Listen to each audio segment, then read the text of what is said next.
로마서는 이런 중요한 선언으로부터 출발합니다. 복음이란 무엇인가 하는 질문입니다. 내가 너희를 보기를 원하고 이 복음을 전하기를 원한다 하는 사도 바울의 그 소원은 무슨 이유 때문일까요? 이제 그의 복음에 대한 이해와 설명을 로마서를 따라 우리가 가보는 거죠. 복음은 모든 믿는 자에게 구원을 주시는 하나님의 능력이기 때문에 내가 이 복음을 전하러 너희에게 가기를 갈망한다. 하나님의 능력이 왜 필요한데요? 이제 1장 18절 이하에 있는 바와 같이 우리가 다 하나님의 진노 아래 있기 때문에 그것을 벗어나려면 이 구원, 하나님의 능력으로 말미암는 구원이 필요하다. 우리가 하나님의 진노 아래 있다고요? 그게 무슨 말씀입니까? 너희가 하나님의 피조물이나 하나님을 알지도 않고 하나님을 영화롭게도 하지 않고 하나님의 창조물로서의 책임과 명예를 저버리고 있다는 사실을 모르느냐? 너희는 하나님을 다른 우상으로 바꾸고 하나님의 피조물인 영광된 인간의 모습과 삶을 부패와 더러움으로 몰고 갔느니라. 그게 무슨 하나님의 심판입니까? 그것이야말로 하나님을 거절한 자에게 임한 하나님의 진노니라. 너희가 마음에 하나님 두기를 싫어하므로 하나님이 너희를 내버려 둔 것이니라. 1장 24절이었죠. 한번 확인할 필요 있습니다. 3번에 걸쳐 나옵니다. 그러므로 하나님께서 그들을 마음의 정욕대로 더러움에 내어버려 두셨고 26절 이 때문에 하나님께서 그들을 부끄러운 욕심에 내버려 두셨으며 28절 그들이 마음에 하나님 두기를 싫어하며 하나님께서 그들을 그 상실한 마음대로 내버려 두셨습니다. 그리하여 뭐가 일어났나요? 실제로 심판이 일어나고 있죠. 하나님을 거부하고 우리가 우리의 욕심과 우리의 소견대로 살기로 하자. 우리 모든 인류가 이제껏 경험하고 기록하여 남긴 역사가 왜 이렇게 고달픈지 처참한지를 이유를 성경이 제시하고 있죠. 그래서 1장 마지막 절은 이렇게 됐습니다. 32절 그들이 이 같은 일을 행하는 자는 사형에 해당한다고 하나님께서 정하심을 알고도 선을 아는데 자기들만 행할 뿐 아니라 또한 그런 일을 행하는 자들을 옳다 하느니라.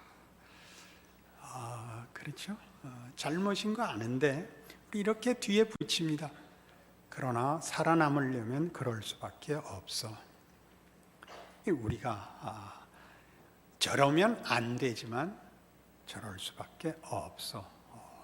우리 다 그 일이 나에게 닥치기까지는 모두 정답을 알고 있지만 그 일이 닥치면 그에게 그럴 수밖에 없었어. 그러니까 우리가 가진 소원과 욕심과 우리의 선택의 한계를 가장 적나라하게 보여주는 현실입니다. 그래서 이 장은 바로 그 문제를 다룹니다. 우리가 하나님의 진노 아래 있고 구원이 필요한 심판 속에 있다는 것은 바로 이것. 네가 모르고 잘못하는 일이 아니고 아는데 할 수가 없다는 사실이다. 이게 오늘 본문이 해당합니다. 그러므로 남을 판단하는 사람아 누구를 막론하고 네가 핑계하지 못할 것은 남을 판단하는 것으로 네가 너를 정죄함이니 판단하는 네가 같은 일을 행함이라. 그러니까 무엇이 옳은지 아는 것이 우리가 아니고 옳은 것을 행해야 그것이 우리의 옳음입니다.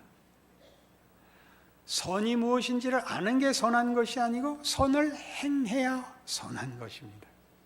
우리는 선을 행하지는 않고 다른 사람이 악을 행하는 데 대해서는 너무나 정확하게 판단하며 비난하며 심판합니다. 그러나 정작 선을 행하는 자는 아무도 없습니다. 앞으로 드러나겠지만 3장 10절에 이런 시편을 인용하여 이렇게 기록한 말씀이 있습니다. 기록된 바 의인은 없나니 하나도 없으며 깨닫는 자도 없고 하나님을 찾는 자도 없고 다 치우쳐 함께 무익하게 되고 선을 행하는 자는 없나니 하나도 없도다. 그들의 목구멍은 열린 무덤이 그 혀로는 속임을 일삼으며 그 입술에는 독사의 독이 있고 그 입에는 저주와 악독이 가득하고 그 발은 피 흘리는 데 빠른지라. 파멸과 고생이 그 길에 있어 평강의 길을 알지 못하였고 그들의 눈앞에 하나님을 두려워함이 없느니라. 역사에 대한 증언입니다. 우린 지금 그럴듯한 얼굴을 하고 앉았지만 여기에서 벗어나 있지 않습니다. 그러니 속지 말라, 핑계대지 말라라고 다그치는 겁니다. 몰아붙이는 겁니다. 복음의 필요성이 무슨 어떤 특정한 악인들, 특정한 종자들에게만 해당되는 것이 아니라 우리 인류 모두가 거기에 묶여 있다. 왜? 하나님 없으면 거기는 부패와 왜곡과 더러움밖에 있을 수 없다. 하나님으로부터만 생명과 의미와 가치를 부여받는 피조물이면서 하나님으로부터 오는 은총을 거부하고 스스로를 채우려 하자 남은 건 전기가 끊어진 냉장고가 됐다 이겁니다. 그 안에 들어있는 모든 음식이 부패할 수밖에 없게 된 것입니다. 우리는 이 문제를 여러분 그렇게 만만하게 생각해서는 안 된다는 얘기를 오늘 본문을 통하여 무섭게 확인해야 됩니다. 선을 행해야 합니다. 선을 알고 악을 분별하고 비난하는 것에 그치지 않고 선을 행해야 합니다. 그것은 조건으로 요구하는 것이 아닙니다. 증거로 제시하고 있는 것입니다. 증거로. 네가 누구인가 알라. 너 자신에 대한 현실을 보라 라고 얘기하는 것입니다. 예수 믿은 사람은 물론 다르습니다마는 인류 보편적인 진실에 대하여 논하는 중입니다. 복음의 필요성을, 하나님의 진노 아래 있다는 증거를 지금 제시하고 설명하는 중입니다. 마태복음 18장에 가시죠. 23절입니다. 그러므로 천국은 그 종들과 결산하려고 하던 어떤 인권과 같으니 결산할 때 10,000달란트 빚진 자 하나를 데려오매 갚을 것이 없는지라. 주인이 명하여 그 몸과 아내와 자식들과 모든 소유를 다 팔아 갚게 하라 하니 그 종이 엎드려 절하며 이르되 내게 참으소서 다 갚으리이다 하거늘 그 종의 주인이 불쌍히 여겨 놓아주며 그 빚을 탕감하여 주었더니 그 종이 나가서 자기에게 100데나리온 빚진 동료 한 사람을 만나 붙들어 목을 잡고 이르되 빚을 갚으라 하매 그 동료가 엎드려 간구하여 이르되 나에게 청하주소서 갚으리이다 하되 허락하지 아니하고 이에 가서 그가 빚을 갚도록 옥에 가두거늘 그 동료들이 그것을 보고 몹시 딱하게 여겨 주인에게 가서 그 일을 다 알리니 이에 주인이 그를 불러다가 말하되 악한 종아 네가 빌기에 내가 네 빚을 전부 탕감하여 주었거늘 내가 너를 불쌍히 여김과 같이 너도 네 동료를 불쌍히 여김이 마땅치 아니하냐. 그래서 다시 옥에 잡아 가두는 이야기입니다. 용서를 받는다는 것은 용서를 할 은혜와 능력을 받는 것입니다. 용서를 받으면 용서를 할 이해와 능력이 생기는 것입니다. 용서를 하면 용서를 받는 게 아니라 용서를 받아야 비로소 용서할 수 있게 됩니다. 그 얘기를 하죠. 무엇이 선이고 무엇이 악인지를 아는 게 우리 스스로에게 선을 이루는 것이 아니라 하나님께 돌아와야 내가 비난했던 악에서 벗어나 선을 행할 수 있게 됩니다. 악한 자를 심판하고 정죄하고 격리하고 벌하고 선을 소리 높여 외치고 고백한다고 해서 되는 게 아니라 하나님께 돌아와야 선을 행할 수 있게 되고 비로소 악을 정죄하던 자리에서 자신의 선함으로 인하여 둘을 대비시킬 수 있게 됩니다. 이게 신자들의 현실에서의 책임이죠. 우열을 구별하고 옳고 그른 것을 구별하는 것이 아니라 인간이라는 존재의 가치가 뭔가, 얼마나 아름다운가를 세상 앞에 보일 수 있게 됩니다. 우린 그런 거 안 해가 그걸로는 너무나 가난한 것입니다. 우린 도둑질 안 해, 우리는 살인 안 해. 그렇게 해서는 우리는 아무것도 아닌 겁니다. 저들이 사망에 불과할 때 우리는 생명이고, 저들이 다만 싸울 때 우리는 사랑이며, 상대적인 무슨 비교를 하자는 게 아니라 다른 것임을, 그것이 복음이 우리에게 전하는 내용이라, 죽은 자리에서 생명과 생명의 위대함으로 가야 되는 그 열쇠라, 그 약속이라, 그 내용이라, 이렇게 말하는 것입니다. 그러니 하나님을 거부하고 하나님께서 떨어져 있는, 단절되어 있는 자들의 잘못을 지금 추궁하는 것이 아니라 지적하며 복음의 필요성을 확인시키기 위하여 어느 하나도 하나님으로부터 독립된 자리에서는 자기에게 필요한 것을 채울 수 없다를 확인시키고 있습니다. 난 죄 짓지 않았다. 그러나 네가 선을 행할 수는 없지 않느냐.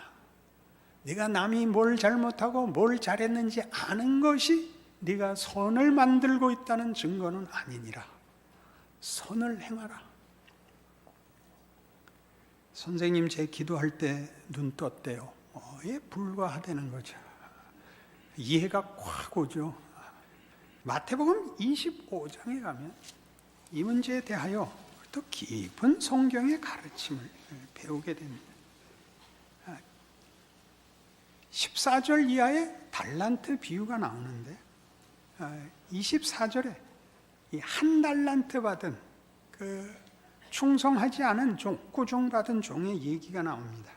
한 달란트 받았던 자는 와서 이르되 주인이여, 당신은 굳은 사람이라 심지 않은 데서 거두어 해치지 않은 데서 모으는 줄을 내가 알았으므로 두려워하여 나가서 당신의 달란트를 땅에 감추어 두었었나이다. 보소서 당신의 것을 가지셨나이다. 그 주인이 대답하여 이르되 악하고 게으른 종아, 나는 심지 않은 데서 거두고 해치지 않은 데서 모으는 줄로 네가 알았느냐?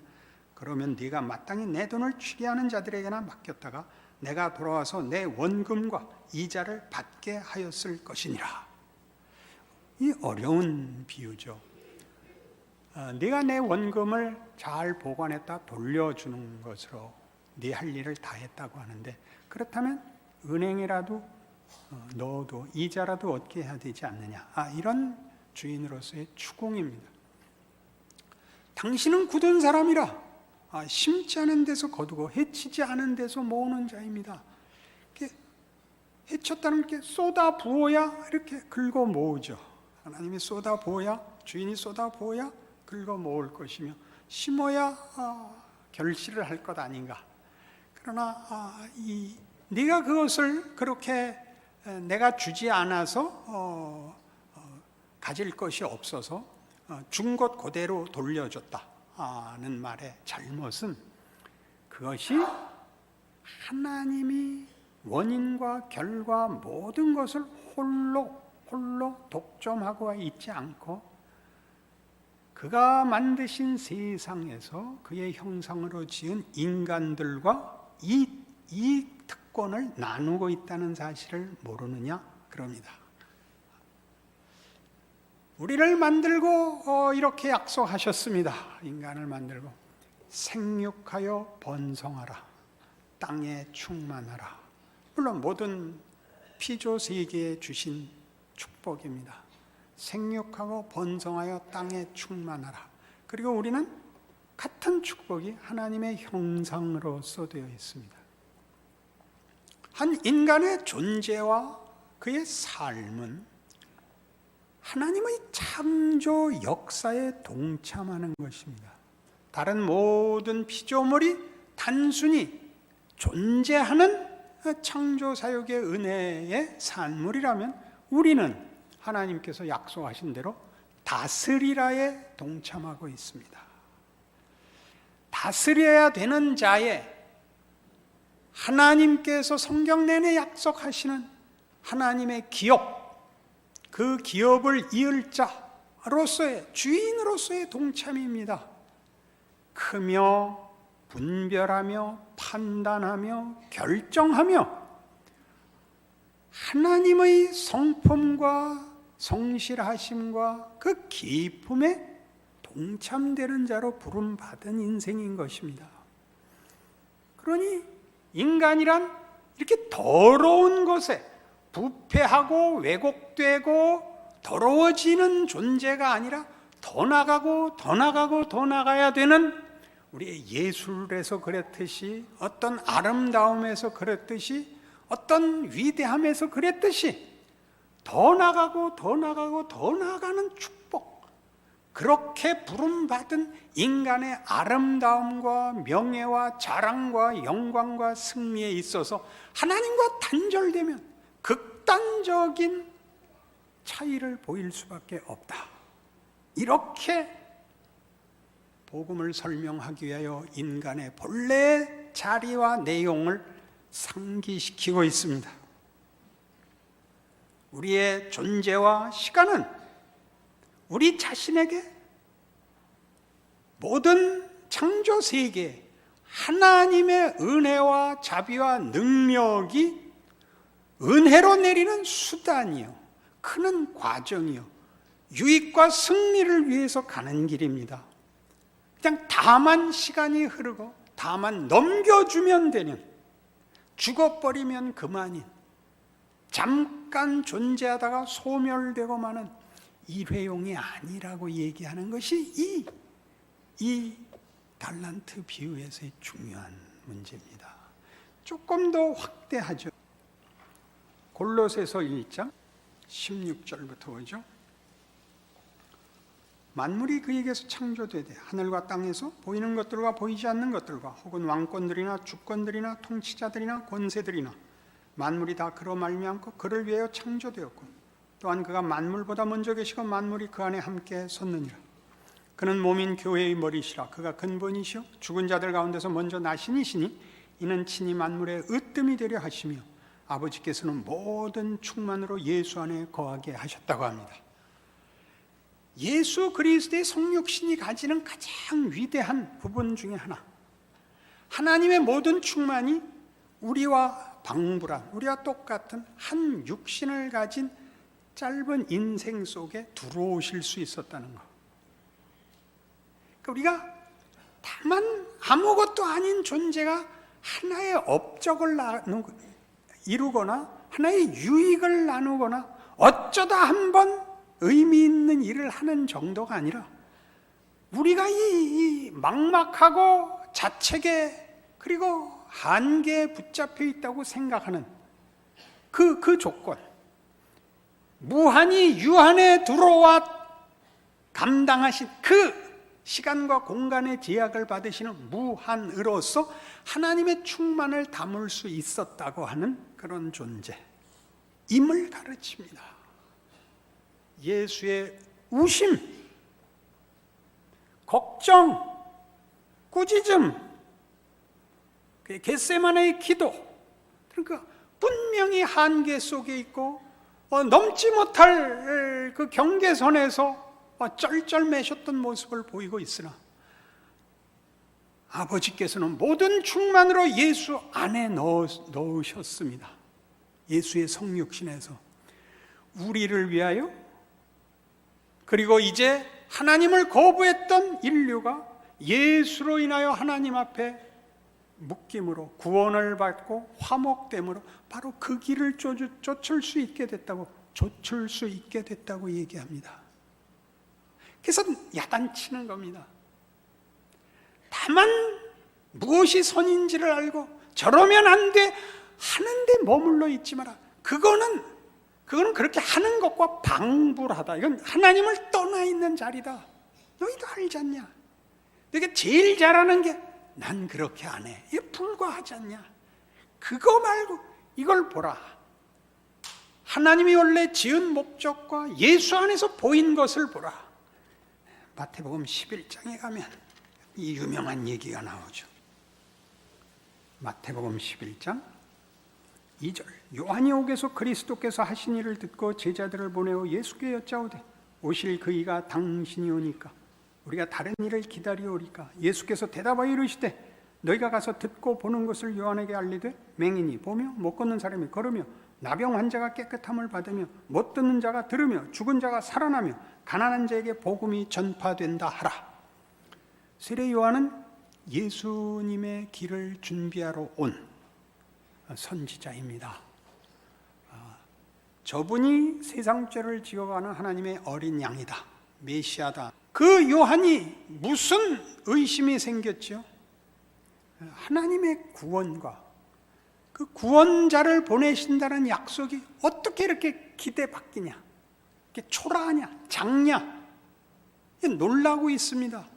그가 옥에 갇혀서 이제 죽음을 앞두고 내가 증언한 메시아가 진짜인지 아닌지를 확인하러 자기 제자들을 보냅니다. 당신이 오실 그 이가 맞습니까? 뭐라고 답하셨다고요? 여기 나열된 것들을 잘 보십시오. 맹인이 보며 못 걷는 사람이 걸으며 나병 환자가 깨끗함을 얻으며 못 듣는 자가 들으며 죽은 자가 살아나며 가난한 자에게 복음이 전파된다. 이게 무슨 얘기 같아요? 욕밖에 할 줄 모르던 사람이, 화밖에 낼 줄 모르던 사람이, 그저 늘 반대하고 그저 싸우고 들이받는 것 외엔 할 줄 모르던 뿔 달린 짐승이, 가슴엔 온통 철조망뿐인 사람이 사람을 품을 수 있고 남의 말을 들을 수 있고 웃을 수 있게 됐다. 그게 메시아라는 걸 모른다면 도대체 무슨 답을 필요로 하는가? 힘으로 눌러서 악을 눌러 격리해 이렇게 분리시켜 그걸 제거하여 살려봤자 때를 벗기는 것 같이, 피부를 벗기는 것 같이 되죠. 새로운 사람이 되는 일이 일어나지는 않습니다. 예수님의 모든 증언들은 그겁니다. 바뀌는 거죠. 도덕적으로 이해하지 마십시오. 인간이라는 존재 자체를 성경이 이야기하는 식으로 예수 안에서 구원한다는 성경의 그 설명식으로 이해하셔야 됩니다. 그래서 다그쳐 몰고 가는 것입니다. 몰고 가서 어떻게 하라고요? 회개하라고요. 너무 쉽게 여기서 넘어가는 바람에 이 로마서 2장 3장 전반부까지, 그죠? 그래, 우린 이랬어, 이제부터는 그러지 말아야지로 한 사람의 결심과 선택의 문제가 되고 말았습니다. 그 얘기하는 중이 아니고 너희는 여기에서 예외인 사람이 없다로 몰아가는 겁니다. 그러면 그렇게 몰바에 그렇게 다그쳐서 아무도 여기에서 예외가 없다라고 몰바에는 그럼 다 죽이지 뭘 굳이 이렇게 깊은 자리까지 우리를 몰아붙이십니까? 이렇게 질문하려는 겁니다. 그러면 회개해야겠군요. 그렇게는 여기를 읽으면 안 됩니다. 이게 가장 중요한 부분입니다. 그렇게 읽으라고 한 게 아닙니다. 보세요. 이 얼마나 못난 짓이에요. 밤낮 싸움질만 하고 더럽기만 하고 이래서 되겠어요? 이런 말 하려고 나열하고 있지 않습니다. 아무도 거기서 벗어나지 못하고 있다. 아무도 예외가 없다. 다음에 유대인 다룰 거예요. 유대인 너희라고 예외가 아니다. 그럼 이 말은 왜 하는가? 마태복음 13장에 예수님께서 씨 뿌리는 비유를 하십니다. 10절에 제자들이 예수께 나와 이르되 어째 그들에게 비유로 말씀하시나이까? 대답하여 이르시되 천국의 비밀을 아는 것이 너희에게는 허락되었으나 그들에게는 아니 되었나니 무릇 있는 자는 받아 넉넉하게 되되 없는 자는 그 있는 것도 빼앗기리라. 그러므로 내가 그들에게 비유로 말하는 것은 그들이 보아도 보지 못하며 들어도 듣지 못하며 깨닫지 못함이니라. 이사야의 예언이 그들에게 이루어졌으니 일렀으되 너희가 듣기는 들어도 깨닫지 못할 것이요 보기는 보아도 알지 못하리라. 이 백성들의 마음이 완악하여져서 그 귀는 듣기에 둔하고 눈은 감았으니 이는 눈으로 보고 귀로 듣고 마음으로 깨달아 돌이켜 내게 고침을 받을까 두려워함이라. 이사야의 예언을 인용하십니다. 왜 비유로 하십니까? 깨닫지 못하게 하려고 한다. 직역하면 그런 뜻입니다. 그게 말씀이 됩니까? 이건 원래 구약에서부터 예언된 것이니라. 내가 온 것은 깨닫지 못하게 하려고 온 것이니라. 들어도 모르고 보아도 깨닫지 못하게 하려고 온 것이니라. 성경의 수사법 중에 하나입니다. 역설법입니다. 깨닫지 못하게 하려고 올 필요는 없습니다. 깨닫지 못하면 내버려 두면 됩니다. 동일한 논리입니다. 왜 다그칩니까? 다른 답을 주기 위해서입니다. 보아도 못 보고 들어도 모르는 자를 위해서 올 필요는 없습니다. 그래, 그것을 전환시키고 변화를 주기 위해서만 오십니다. 뭘 변화시키죠? 보게 하려고, 듣게 하려고가 아니라 대조는 이겁니다. 하나님을 떠나 하나님을 찾을 수 없고 사사건건 거부밖에 할 수 없는 자에게 그들의 거스림에 나도 거슬러 내 고집을 관철할 것이다. 그렇게 말하는 것입니다. 하나님이 당신의 성실하심을, 신실하신 의지를 관철하신 것이 복음이랍니다. 회개했다, 믿었다라는 것은 다 결과입니다. 하나님의 거룩한 신실함의 승리인 것입니다. 우린 덧붙여야 할 말이 많지만 로마서가 하고 싶은 설명은 그것입니다. 그러니 그 앞에서 그랬던 것 같이 너는 틀렸다, 이게 옳은 것이다 라고 말하는 것이 옳은 것이 아닌 것처럼 나는 믿었다, 회개했다가 나를 만든 것이 아닌 것입니다. 예수 안에서 하나님이 창조의 역사로 우리를 사망에서 다시 생명으로 만드심으로 믿음을 가지게 됐고 이해를 하게 됐고 깨닫게 되었고 정말 문둥이가 낳은 것 같이 눈먼 자가 눈을 뜬 것 같이 죽은 자가 살아난 것 같이 여기에 서게 된 것입니다. 그러니 쉽게 여러분의 신앙을 간단하게 판단하지 마십시오. 내 선택에, 내 결심에, 분별의 산물이라고 조금치라도 생각지 마시고 하나님의 일하심이 얼마나 굉장한가를 늘 기억하십시오. 그게 왜 필요한데요? 믿고 나서도 필요합니다. 우리가 죄인이었을 때 찾아오신, 우리를 위하여 죽으신 하나님의 구원의 방식, 믿은 다음에야 오죽 더하랴. 로마서가 하고 싶은 얘기입니다. 모든 신자들의 걱정, 예수는 믿었는데 믿은 것 같이 시원하게 신앙이 이어지지 않는다는 것, 가장 크게 하나님이 일하시고 있다는 걸 잊지 마십시오. 여러분의 나태와 핑계와 비겁함과 도망가는 모든 것에 하나님 여전히 일하고 있습니다. 두려워하셔야 됩니다. 결국 거기까지 가야 됩니다. 예수를 인간으로 보내고 십자가에 기어코 매다신 하나님입니다. 그러니 방심할 수 없습니다. 믿는다고 우기지 마십시오. 그게 얼마나 무서운 선물인가. 하나님이 우리를 어디까지 돌려 세우려고 하는가 기억하셔야 됩니다. 죽어서 천국 가고 살아생전에 한 번씩 받는 어떤 요행 같은 것으로 갖고 계시지 말고 모든 개인의 존재와 가치와 운명과 역사와 우주에 관한 하나님의 신실하신 의지가 무엇인지를 기억하십시오. 그러니 사도 바울이 내가 너희를 보기를 원한다는 빨리 구원을 받아라가 아니라 이 더러움에서 벗어나 하나님이 예수 안에서 이루신 이 참다운 영광에 동참하라. 너의 인생으로 진정한 위대함과 승리를 거르라. 내가 이 일에 어찌 조금이라도 지체하며 머뭇거릴 수 있더냐. 이 기쁘고 영광된 일을 빨리 가서 전하여 우리 빨리 위대한 하나님의 영광을 드러내는 참으로 감사한 인생을 살자.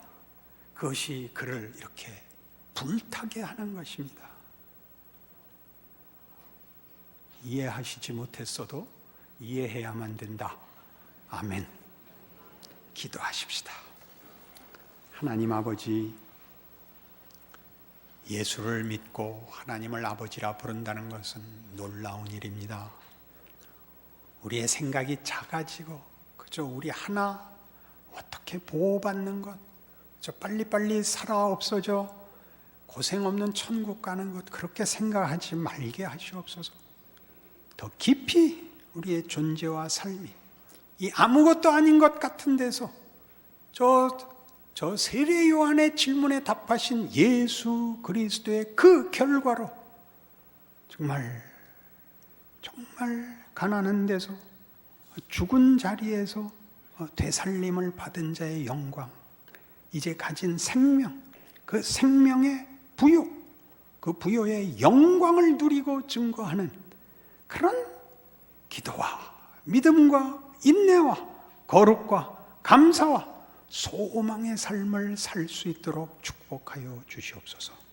예수님 이름으로 기도합니다.